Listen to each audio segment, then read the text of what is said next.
Να σου πω την αλήθεια. Εμείς προσπαθούμε να δουλέψουμε πέρα για θέμα. Έλα, κάνε. Τι να κάνω. 500 με 600 ευρώ. Ωραία. Λοιπόν, επειδή όλοι οι υπολογιστές αρχίζουμε πρώτα με το βασικό part. Το οποίο είναι τροφοδοτικό. Όχι, ρε. Αφού αυτό το τροφοδοτεί τον υπολογιστή σου, Optical. θα βάλεις. Όχι. Α, ειρωνεύεσαι γιατί λέω κι εγώ. Ρούφα το καφέ σου εκεί πέρα. Λοιπόν. Ξέρεις, για μένα ο επεξεργαστής που θα πάρω. Μες στον ουρανό.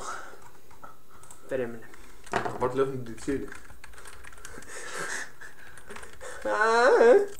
Πού να είσαι αγάπη. Εγώ θα σου παίξω λίγο μουσικούλα. Δεν ξέρω εγώ γιατί. Μετά γιατί.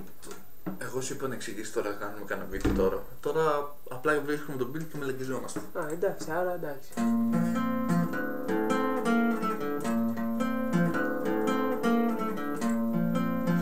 Μαζί με τα μεταφορικά να τα βάλω μέσα. Όχι. Θα το πούμε αυτά. Ναι.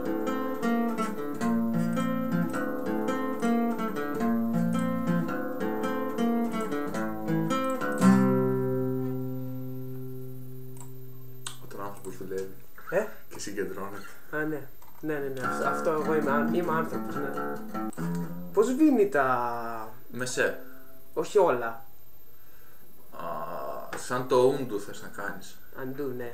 Αν πατήσεις Ctrl Z. Ομπάδε. Καλά, 85 και 74. Ναι. 74. 74, συν. Είμαστε τόσο προ που δεν ξέρουμε πώς βγαίνει το προηγούμενο αποτέλεσμα.